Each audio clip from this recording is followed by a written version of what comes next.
Welcome back to the Data Science Hangout, everyone. If we haven't met before, I'm Libby. I am a community manager working with Posit to foster our Hangout community, and I'm also a Posit Academy mentor. I help professionals do more with data by learning how to use R and Python for data science. And I'm joined by our lovely host, who's the person who got all of this started, and we have to thank for everything. So, Rachel, would you like to introduce yourself? Hi, everybody. I'm Rachel Dempsey. I lead customer marketing here at Posit, and I'm going to be hanging out behind the scenes as a co-host today, and joined by my other Posit colleagues who are helping gather the questions there in the chat. But nice to see y'all. Thank you. Yes, thank you to Curtis and to Isabella and to everybody behind the scenes at Posit who is helping make this happen. One thing that I didn't realize when I joined Rachel was how much work it is to do Hangout stuff behind the scenes. So huge kudos to everybody. Um, we are so happy to have you joining us today. The Hangout is our open space. We want to hear what's going on across the world of data in different industries. We want to chat about data science leadership. We want to connect with other people who are facing the same things as us. So we get together every Thursday, same time, same place, almost every Thursday. Obviously not on Thanksgiving, and every once in a while we have something like PositConf that interrupts things, but most Thursdays we're here.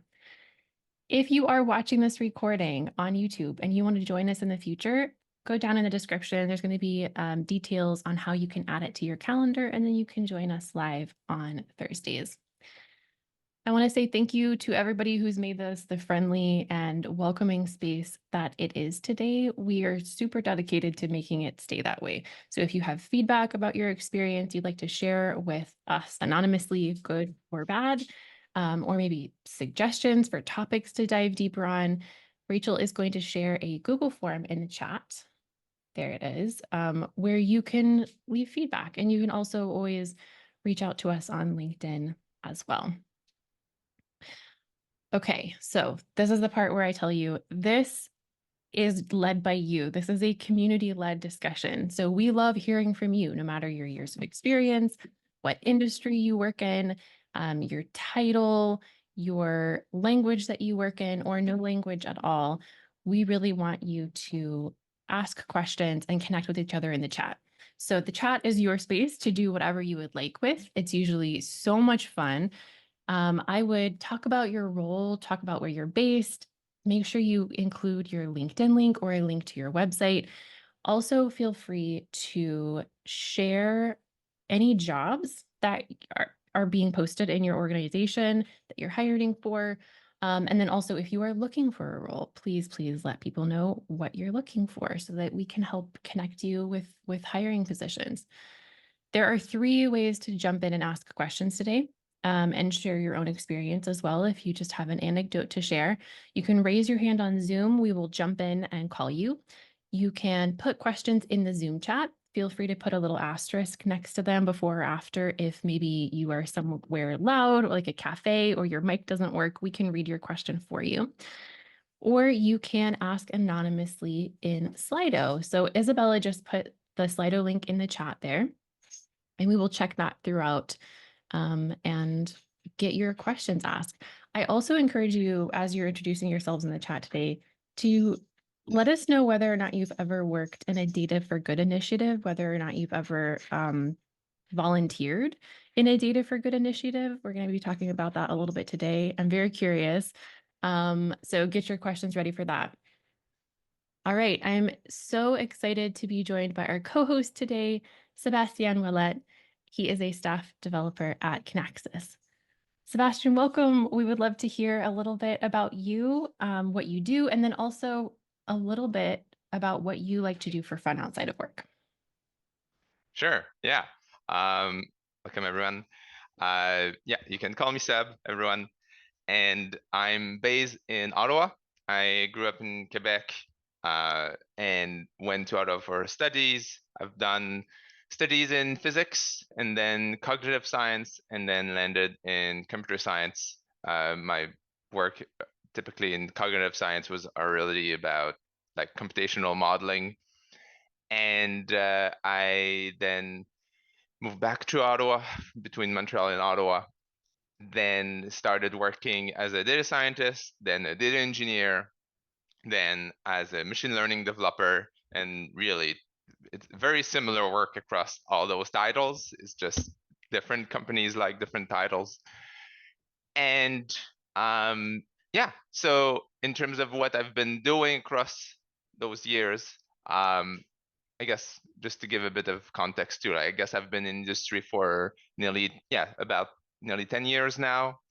So across all of these, I've worked in machine learning applications for things related to weather predictions, things related to physiological responses, things related to just data engineering in general, where we talk about data infrastructure optimization and forecasting. So that's a lot of what I'm doing now today at Kinaxis. So at Kinaxis, we're a supply chain company. It's a lot about related to demand forecasting, supply planning. And when we talk about supply planning, there's a lot in terms of optimization there. And at Kinaxis, my role has grown really into leading the incubation programs, the internship programs. So as part of my main responsibilities now, I'm doing a lot of mentorship, a lot of like ideation and consulting with different teams within the company so that I can bring in something related to, again, ML expertise, what's really possible to do with the type of data we've been collecting, what data we need to collect to achieve extra goals. And across all this, I forgot the thing I do for fun as well. Yeah, I was gonna say, what do you do outside of Before I work? dig into this, things I do for fun. Outside data, let's say, I'm a big fan of game design, not just gaming, but really a lot of game design, tabletop type of design. I really like swing dancing as well, even though I haven't done it too recently. But again, winter is probably a good time to dive back into it. And two things. That's going to be good enough. And then so in terms of my free time outside of my typical work hours, something I also do for fun, but data related, is the Data for Good initiatives that Libby already mentioned. So it's been maybe 7 to 8 years now that I've been contributing with organizations like DataKind, with now just recently started with Tech NYC, and I've been doing stuff with Data for Good Ottawa, and a few other initiatives mixed in. For example, there's something called Data Learning Code to do like workshops for people who aren't, who don't have, let's say, a technical background, who wants to learn a bit about scripting, bits of Python, bits of R, to bring in their jobs that are not, again, like programming related, but just being able to write a tool for themselves. So often that's something related to what we're teaching. So yeah, That's that's me awesome. so far. Yeah. Yeah, I have so many follow-up questions. Okay, so I guess I'll start with, you mentioned R and Python. Are those the languages that you primarily work in your day-to-day job? So yeah, so Python is by far the main one. I'm not, I'm like familiar with R enough, but there aren't really too many use cases so far, especially because it's also quite easy in Python to do some interoperability there. And like, again, bits of C++ whenever needed. If we're looking for something like a very critical path that we need to optimize that we call from Python, it's always basically the main language for that, Python. Awesome. And you mentioned cognitive science as your undergrad. Yes. I think I heard you say something about computation. How did you get from cognitive science into saying, I want to go get a master's in computer science? Right. So my very first research project was related to biophysical simulations. So I was doing physics, and then a summer grant was really like, how do we simulate um, small particles in the fluid? And then I was like, I really like the simulation part of it. I'm also learning Python on the side. I'm learning about uh, cognitive science as well, and I decided to switch because then in cognitive science, a stream that we have here at college and university. So that's where I went to school. I went to University of Ottawa, then college and university, then Université de Montréal. The one of the streams was cognitive modeling, computational streams. So as part of this, we are building essentially out of data collected from experiments, from how people would typically reason about things. And also, just to keep in mind, this is before the deep learning boom. So I was sitting there in 2010. So again, people weren't really thinking about neural networks too much already by then. So we're thinking, okay, given how people react in experiments, how their visual cortex kind of handles information, what should we try to model to make sure that we have something that looks like how someone would react? Again, we can talk about like agent-based modeling, not the type of agents that people talk about today, which is, again, LLM-based. And things that have a bit of a mapping to perceptual differences, as opposed to here's a bunch of images and then we have very specific labels. It's more like, well, if essentially there are optical illusions, like we need to reproduce those as well. Things like this, like the biases that people bring into their decisions and their perception. So yeah, it was a lot of rule-based modeling, still some simulation. And then from there to machine learning, it was like, okay, well, there's definitely a lot of statistical inference we're doing already for that type of computational modeling. I want to do some more of it. And then that's where I landed in terms of machine learning, computer science programs. Yeah. That is an amazing journey.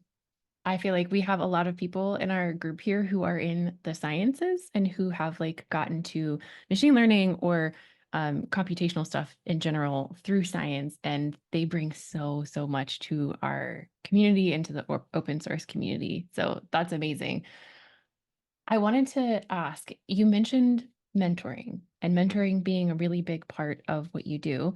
And I will say that I happened to be a 35-year-old intern at the company where Seb works, not in his area at all, totally different area. But Kinaxis's internship program is large and very unique. And you also mentioned being in a sort of an incubation area.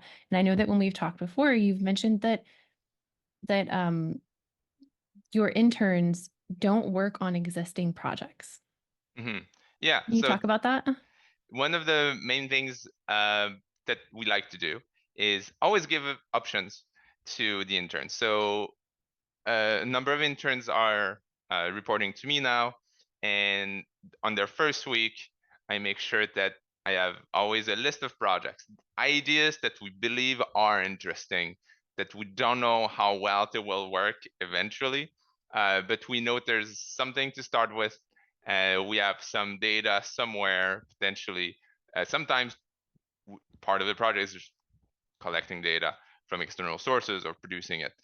And out of this list, then it's a bit of a skill and interest matching problem. So what we're doing really is saying, like, what really don't you want to learn? What don't you want to do while you're here in the 4 or 8 or 12 months that you're here?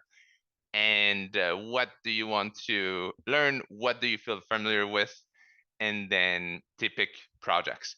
I give them time over the week to read about the projects. There's always supporting documentation and or conversations with me and other team members. And then they get to own that project over the length of their internship. And if they hit a milestone early, there's always flexibility. If they want to do some work on what I would call like something that's already on the roadmap for like the next quarter, that's already like owned by a different team, then they can split their time. But something that we do try to do is always have an intern own the project, be the main contributor, make sure that they can then explain what that project and that the value of that project is to other stakeholders.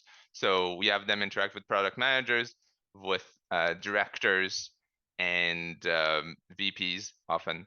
So it's really part of building those communication skills, building that sense of ownership, which make people care about the projects, make people care about what they're learning a lot more if they're like the single source of progress for a project for a while.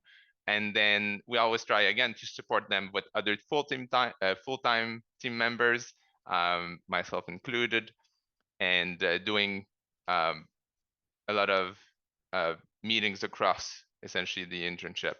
So yeah, so that's part of our program. It's been successful so far. So a lot of these projects, they're moving into different phases. Some of them released, some of them in we've published a paper and patents related to those projects that interns have been again owning. That's So amazing. yeah. I can't think of any other place that has interns starting brand new projects that are new and innovative and that they get to own and that then end up being picked up and used. I think that that's absolutely amazing.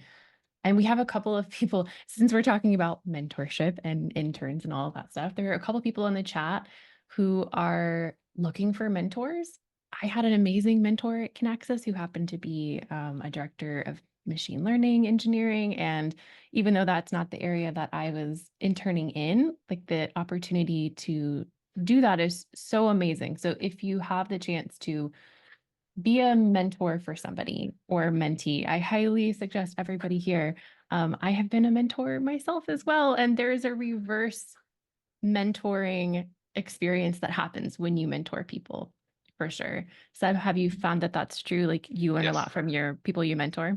Absolutely. And there's something also, there's very valuable having people who are like, let's say you've been at the company for 4 years and then you say, hey, could you mentor that person? It also allows people who are just deep into the software, the problems and such, to force them to teach it to someone else who has like extremely little context, because again, they're an intern. They may be in their second year of university. So the tools are new, the problems are new, everything is new, as opposed to like onboarding someone who's like another senior developer. Again, they may know the tools, they may have context already. So having people start from scratch and go, okay, yeah, how do I teach this thing? What is missing from our documentation, from my mental model of how things work? Am I hitting an edge case that just kind of happened to work well, but now someone is questioning, like, why does it work that way? All of those are really good questions for people who are just kind of, yeah, doing day-to-day work. And it forced them to reframe a few things. And I think that's really good for avoiding those bits where there's internal knowledge, like tribal knowledge, that's just like in the heads of a few people. Having them teach interns, even though the interns will leave the organization after a few months, it makes people realize, oh, we've got those gaps. We have to improve a few things. And then, like you mentioned, it also just allows us to learn a few more things because of Yeah. those perspectives. Yeah. It sounds like that could be a really uncomfortable thing, having an intern or anybody, a mentee coming and poking holes in your reality and asking questions and stuff.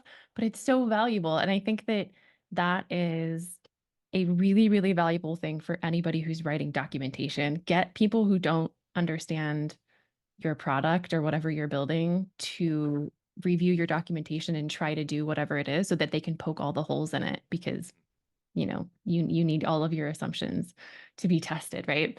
And I also wanted to mention that Mauro in the chat mentioned that our OpenSci has a champions program that pairs a mentee and mentor to work on a project for several months. I think that's really cool. I'm going to share his comment back again into the chat. That was from Mauro. Thank you so much for sharing that. And Alice, I see that you have a question for Seb. Are you available to unmute and ask? I think that actually, can you hear me? Yeah. Yes. Okay. Let me know if I drop out. I think you actually answered the question really well. I think one thing that I've struggled with around intern programs is that sometimes it feels very philanthropic. Like we're giving all these things to the interns, but we're not really getting like tangible business impact in return.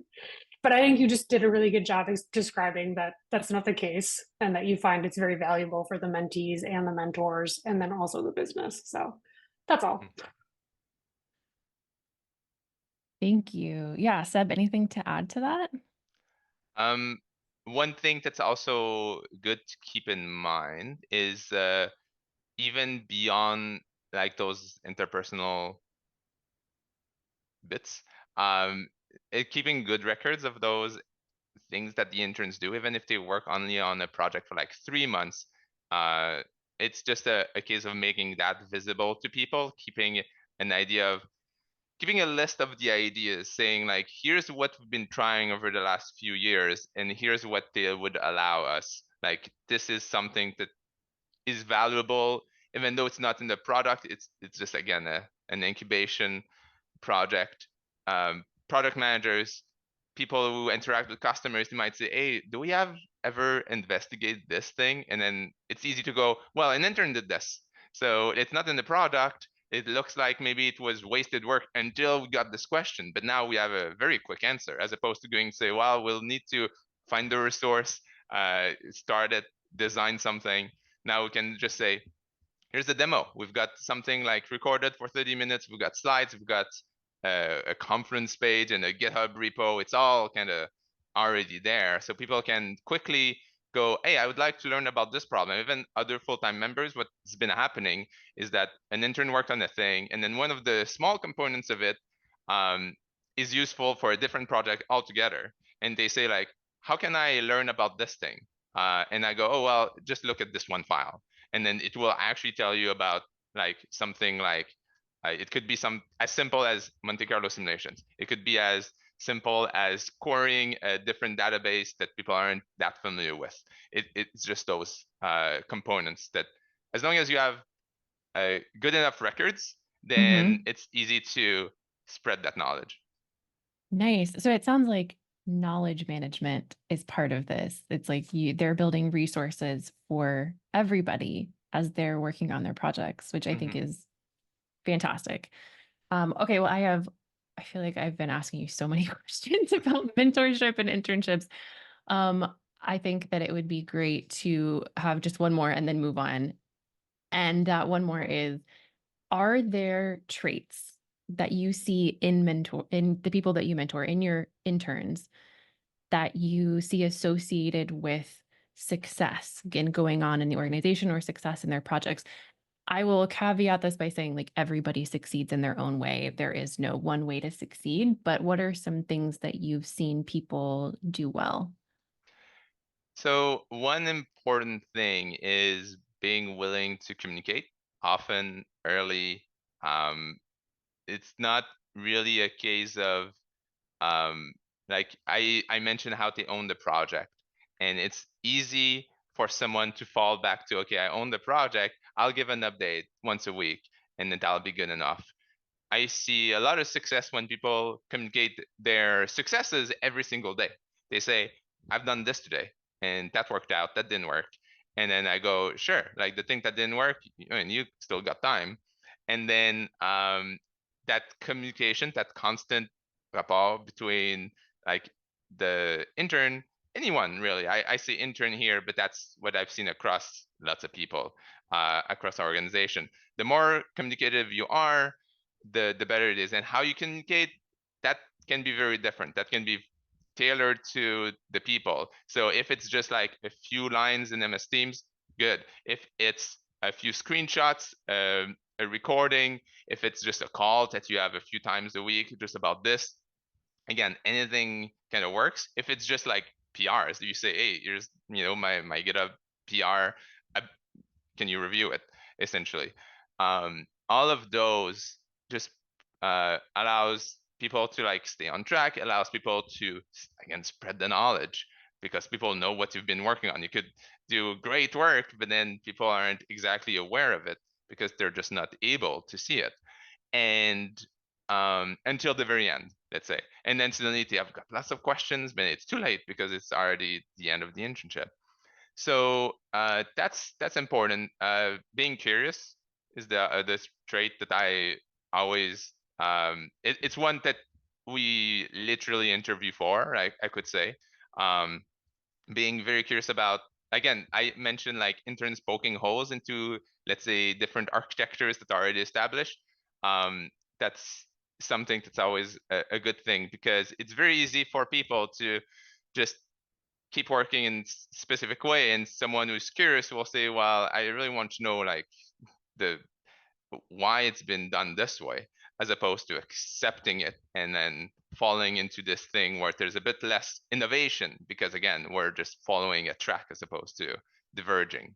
So that's been probably the two maybe more actionable things I can suggest now. I love it. And that's not, I feel like, that's totally pertinent to everybody, not just interns being curious, which I just wrote a whole blog post about for Posit. And then also communication. And the communication part requires being a little bit vulnerable, right? Like showing unfinished work and asking questions about your work.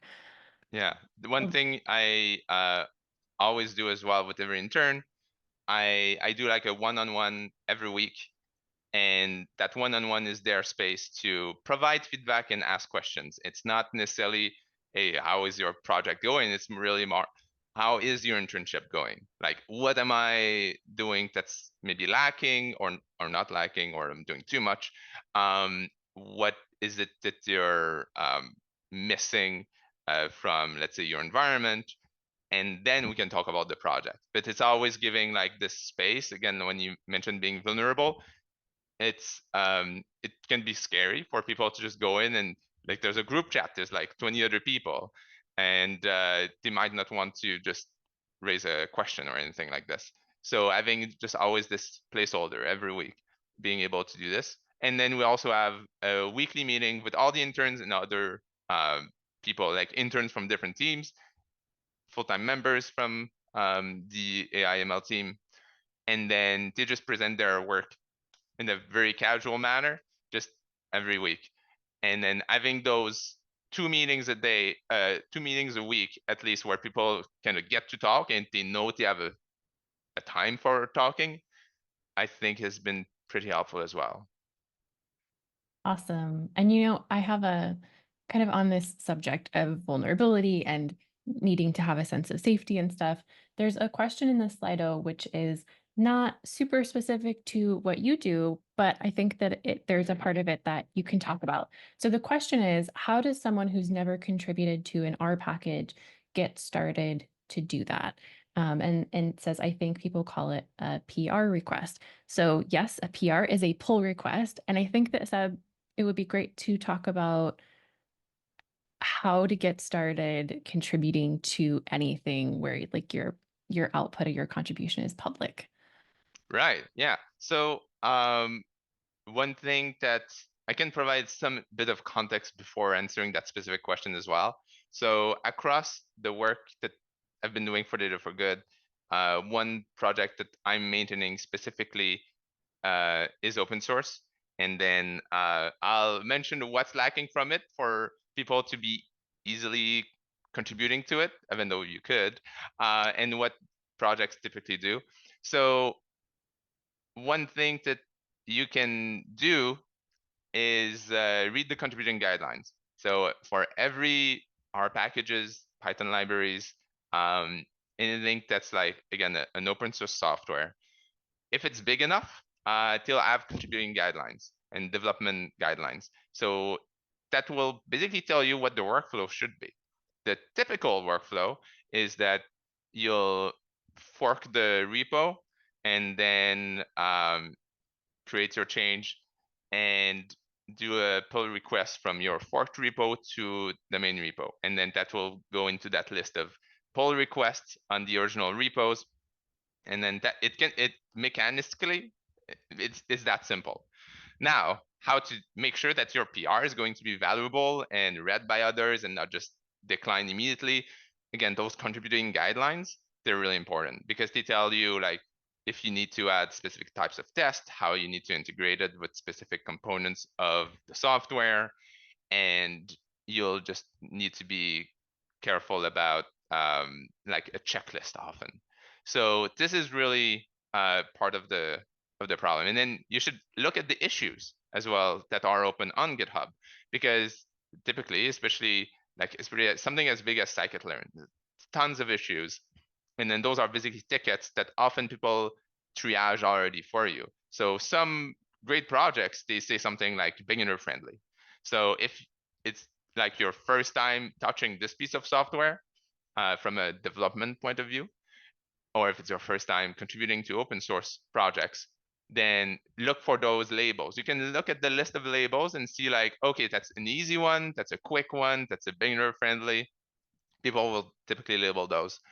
And then just filter by those, look at one that you go, oh yeah, I could do this. I know how to do it. And maybe it's not like an amazing contribution because it's like, okay, I need to improve the documentation there, add a few tests, do something like I'll add this method, and then this method is just like something that's well known already, but it's just not integrated in the package.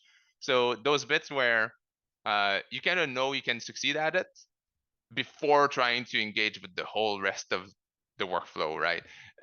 That's always kind of helpful as well. So you can say, okay, the first one, it'll be like 50 lines, but it'll be like the learning will be how to do all those steps and interact with the community. And then once you've already interacted with the community, typically open source projects, they don't have like 300 contributors. They have a core group of contributors, and then you'll get to know them. And then there's lots of other contributors who are there, like, contributing once and twice, and then that'll be it, right? So just getting to know the community through those like small PRs and being part of, let's say, the Slack, the Discord, or the whatever to use. Or even just part the of it. discussions. Like there's a Yes. discussion section on GitHub. Often it's not always, there, but a lot of times it is. And there's a lot going on there that you just don't know because you haven't clicked the discussions tab. Yeah. So that's part of my advice is go just click the discussions tab, but then also you can fix typos in documentation. Mhm. If the documentation is out there for you to contribute to, that's valuable too. If you want to just get started with a really low risk PR pull request where you can really add value. I saw Rachel, it's so weird saying that like the host of the show has a question, but Rachel had a question a while back and I'd love her to ask. Yeah, thank you so much, Seb. This has been great. I had a question back from the beginning when you were talking about working in supply chain, because I feel like so many of us heard more about supply chains after COVID or during COVID, of course, but I don't actually know all that goes into a supply chain. And I was just wondering, like, what was something that was the most surprising to you when you started working in supply chain?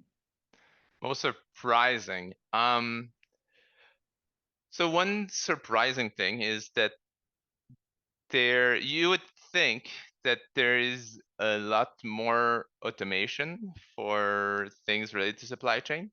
But one of the biggest value adds in terms of like supply chain software is really visibility and automation. So one giant thing, like one of the biggest problems is really people have data from 20 different sources and they don't talk to each other. So having a single source where you see everything from all those sources and you see the interactions and you see the impacts, the influences, etc. That seems to be like just a giant piece of a solution. And I was thinking when I started, I was like, okay, it's going to be about let's say, complicated algorithms that solve like those problems in a very efficient manner. And it's still a part of it, but what customers really see is like, oh, I can see my demand and my supplies like connected. And if the demand changes, I can see what's the impact on my supply orders immediately. And then they don't exactly care about like, oh yeah, it's going to use this specific method from like this new publication that will solve everything much better. No, it's really like, I want the visibility. I want to be able to share it with others, because people, again, those organizations that are using supply chain software, it's huge organizations, and they may have like hundreds of planners just sharing info, and they don't want people to just send emails with screenshots of Excel spreadsheets and say like, oh, is this looking odd to you? They want a platform that really just says, can I try something out and share it with someone? And then just doing that all within the same software. That's the biggest problem. And it was interesting. So I've been at Kinaxis for about 6 years. It's been really interesting to see how that has evolved over time, and it's still the main problem, is one of the biggest value add. That's awesome. So you weren't in supply chain at all before you started working at Correct. Kinaxis? Yes. Okay. Interesting. I think a lot of people feel like they can't get into an area because they don't have any experience there. And I don't think that that's true all the time. I know that this is a crazy hiring market right now, but it's nice to Yeah. hear that you came into it cold. Well, I see, Kylie, you had a question, which is maybe not a specific question for Seb about Markov chain Monte Carlo simulation. I think it's a good chance to like explain what that is, because Seb just kind of mentioned it blithely. So do you want to jump in? Sure. I was just being snarky because Seb, you said, oh yeah, simply do MCMC. And I was like, is MCMC ever simple? Because I always end up running into some sort of issue where my chains don't converge, or I'm sampling too close to the boundary of my parameter space. And so I was just being kind of snarky on the chat. Right. So it's not really a question. Right. And again, I did mention a simple Monte Carlo simulation. If you make it really simple, it's not even like, we may not even touch about Bayesian methods or anything like this. It's really just a case of, can we simulate something across a lot of scenarios and say like how do we optimize this within any like frameworks?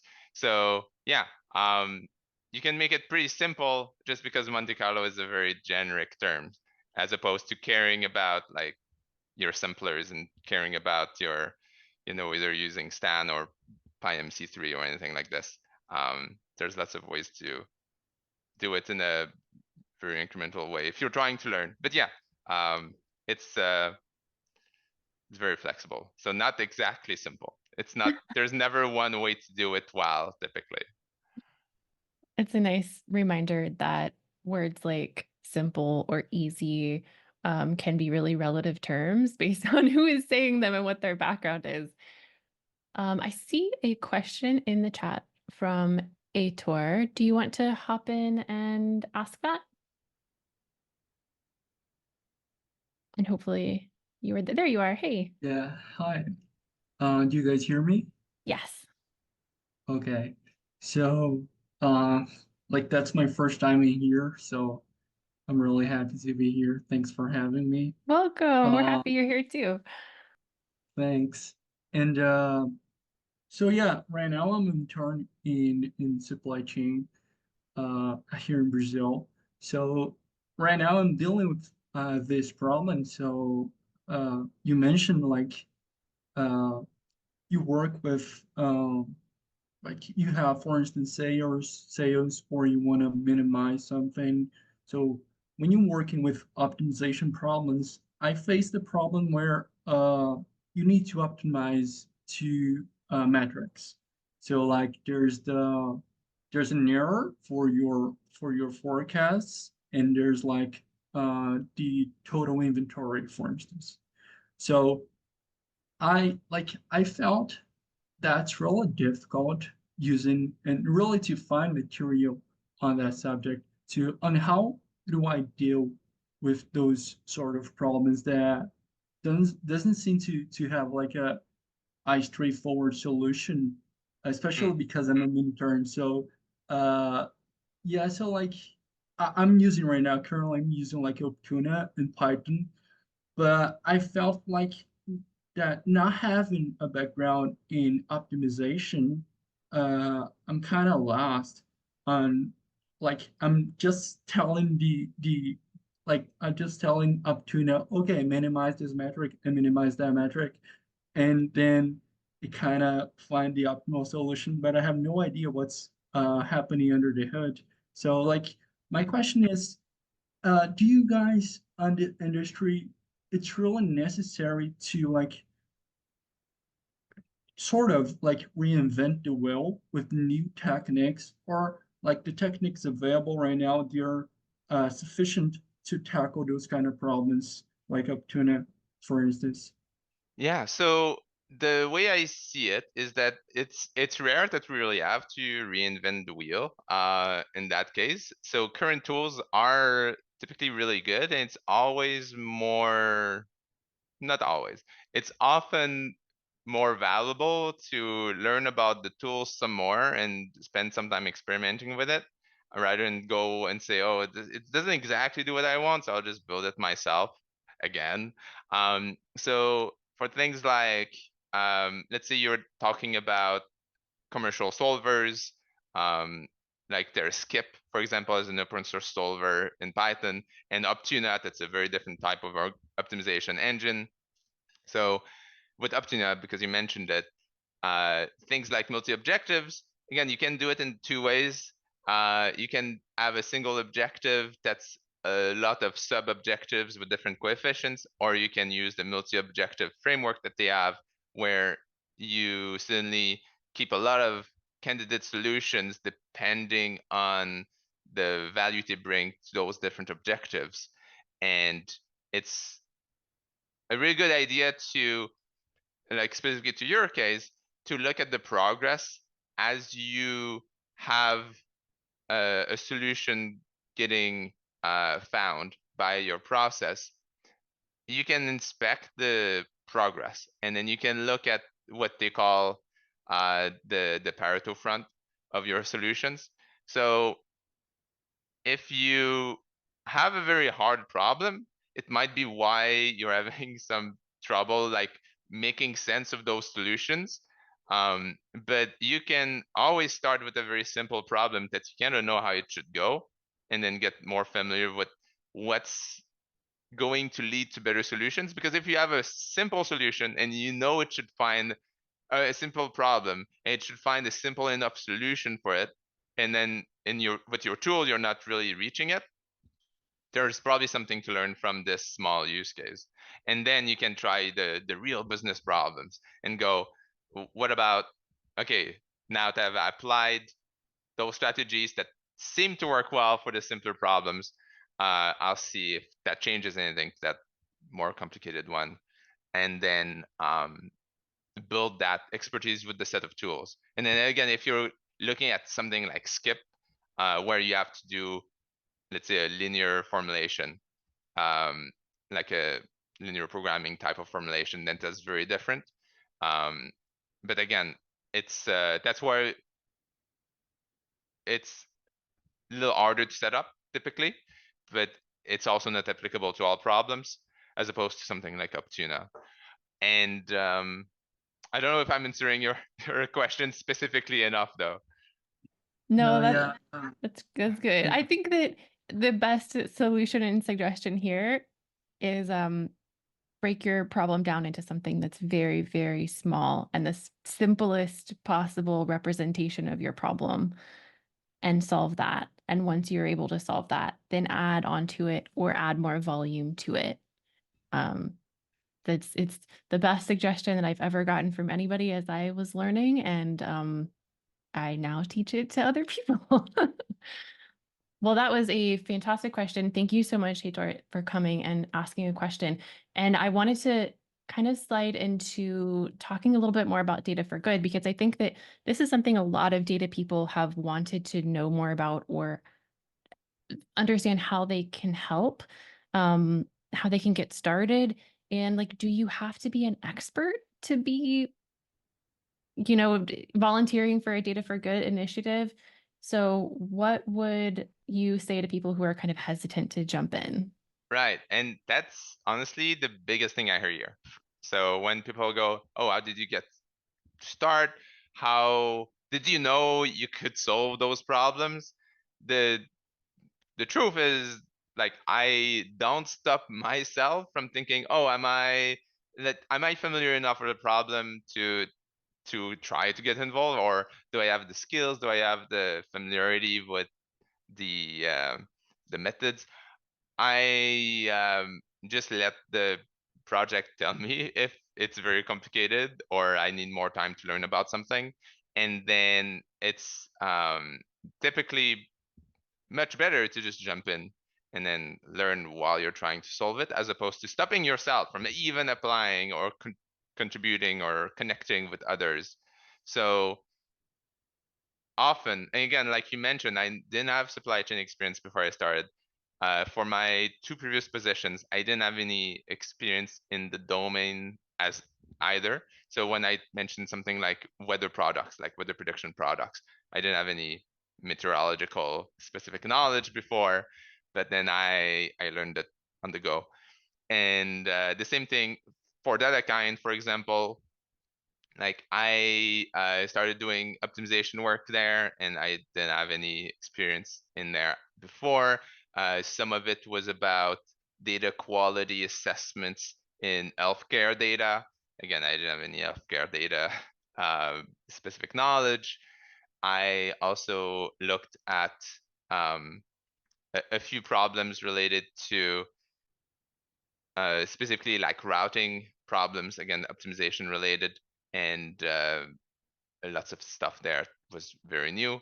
So all of those specific problems, if you're very curious, one of the ways to get started is look at your local organization. So in Data for Good Ottawa, we had nonprofits here that were just like, we've got data, we collect stuff about the people we serve, the people who are funding us, our campaigns, our operations, but we don't know how to make sense of it. We don't know how to extract value of it out of it. And then they'll reach out to something like Data for Good and say, Data for Good Ottawa. There's also like Data for Good Toronto. That's quite big. And then they have chapters like this across other cities as well. And then they just say, okay, well, we'll put something like a shiny app for you where you connect your data, and then there you go. You've got a dashboard and then a few metrics, a few things that will be more informative than just a giant spreadsheet that's kept over the years.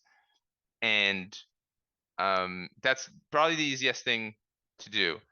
If you want to go and commit a little more, often there will be things like data dives, like that kind of organizes those.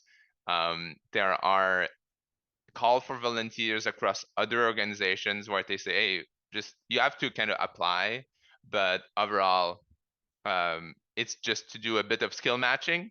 And again, you don't look at this and say, oh, do I have really enough computer vision knowledge to like try to identify fish in undersea footage? Well, if you've done any computer vision, it's not going to be that different from just other camera footage. So just go for it. If you've done a tiny project about computer vision, apply. And then if you see it, um, I mean, it's going to be probably going to be a few times before like people onboard you. Like any kind of applications, they may just be overwhelmed with a bunch of applications. Maybe they don't have a need right now, etc. Those are not like job postings where they have deadlines typically. So you often just apply to a few. Like I'm experienced, and I sometimes apply to a new organization and I get nothing back, right? And I don't take it personally. I just think like, well, they're probably doing something else. And maybe they just didn't like my profile either, and that's normal. It's really just a case of, look at a few places, go to meetups. So like we have a great meetup here called Civic Tech. So we have like Toronto Civic Tech, Ottawa Civic Tech, and tons of people are just coming together to see, okay, can we try to provide more transparency to government procurement programs? Like it's very civic tech-ish, right? And people are like from Bike Ottawa, for example, how do we make sure that we have more data related to the like better infrastructure for non-motorized vehicles, let's say. So, or non-motorized ways of moving around the city, things like this. So it's very based on data, lots of opportunities to like do something in terms of like public good, in terms of like, let's say it can be a public dashboard, it can be a repo, it can be an Android app, let's say. Lots of those things are kind of out there.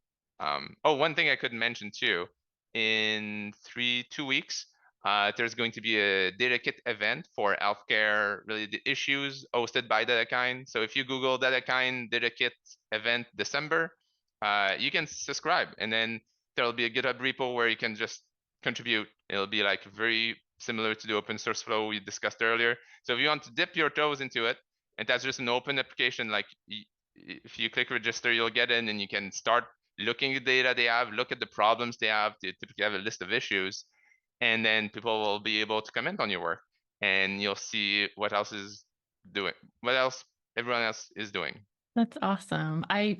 There is someone in the chat named Yvonne who just said, hey, I'm located in Ottawa. I want to learn more about Data for Good and Ottawa Civic Tech. So they connected with you on LinkedIn, so you can look out for that. That's awesome. I really encourage everybody to go look into the different opportunities to volunteer in the United States. I know there's also a lot of ways to volunteer that are not exactly labeled as Data for Good. There's like political volunteering you can do for political campaigns, stuff like that. And I think that the important thing here is that community solves all problems. Everything that we've talked about today, community solves an element of it, right? So community solves the problem of being nervous about contributing to open source. Find a buddy, go into the discussion tab, find a community to talk to. Finding a buddy to volunteer with who's done Data for Good stuff before, who you can jump into it with, the first time. And also find somebody to talk about your problems you're working on at work so that you don't reinvent the wheel. Because often I reinvent the wheel because I don't understand that someone has already invented it. And then I go talk to somebody and they say, oh, have you tried the package that does that? And I go, no, I didn't know it existed. So talking to people is the solution to so many of our problems here. Well, so we're coming to the top of the hour. This went by really quickly. I wanted to squeeze a question in here, Seb, that we try to ask everybody, which is, what is a piece of career advice that you really think is helpful, or maybe you've received and has been really helpful for you, to put you on the spot here? Yeah. So one piece of advice I received early on that I probably keep repeating it, is don't be afraid to bug people about work that you care about. So that achieves two things typically. The first thing is, if you are curious about something and you have like lots of people in your organization and you go, why would I send a direct message to my VP because they mentioned this in the meeting or whatever, or like something public? Well, the first thing is typically people will respond. And if they don't respond, they probably were not bothered by it.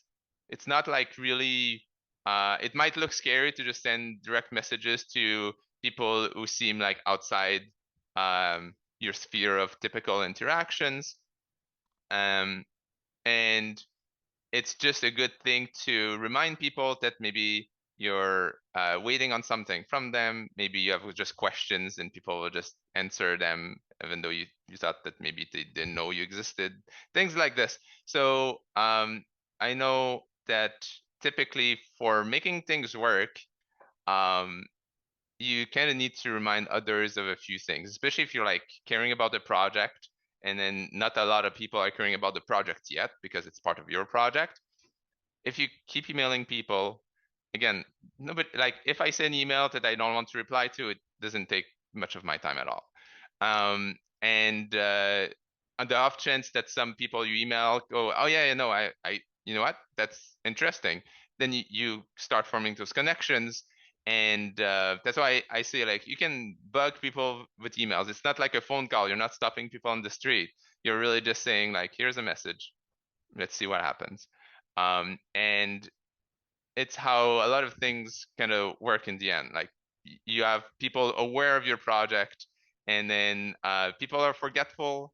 So if they were supposed to send you some data next week, and it's been a month, well, again, keep emailing them and they'll send it to you eventually. So as opposed to just something that falls on the wayside. I agree. Yeah. And Sean in the chat said this is generally a good life skill, like beyond just career advice. Sean, I agree. This is something that is amazing. And often people email me things and go, hey, I didn't hear back from you about that. And I'm so glad that they did, because I forgot, and I don't want to have dropped that ball. I really, really love that piece of advice. And I think that this goes back to what you were talking about with a successful trait for interns, which is they talk about their work, talk about what you're doing, and make sure that people see it, because nobody's going to reach into your laptop and look at all the important stuff you're doing. You have to tell them. Okay, I wanted to mention really quickly before we wrap up here that next week, Thursday, is Thanksgiving. So obviously no meeting on Thanksgiving in the US. We hope that you have a wonderful holiday wherever you are, whatever you are doing. And I wanted to have Curtis hop in actually and talk about a contest that we have going on. Curtis, are you willing to chat about that? Yeah, thanks. I put it in the chat as well. There's an event called the Close Read Prize. If you guys have ever heard of scrolly tailing, those like, they were super popular, I feel like 10 years ago. Those, as you scroll down the page on like the New York Times, actually a couple weeks ago, The Economist had one. That basically, like, things zoom in or the charts evolve or they become interactive, that sort of thing. Close Read is a Cordo extension that implements scrollytelling with Cordo, and the developers of that package, James Goldies is a data journalist in Australia, and Andrew Gray is a data science professor at Berkeley.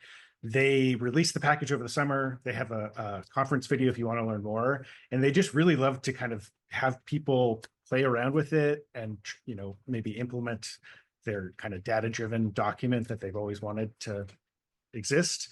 So if that's the type of thing you're interested in, I'd encourage you to check out the Close Read Prize.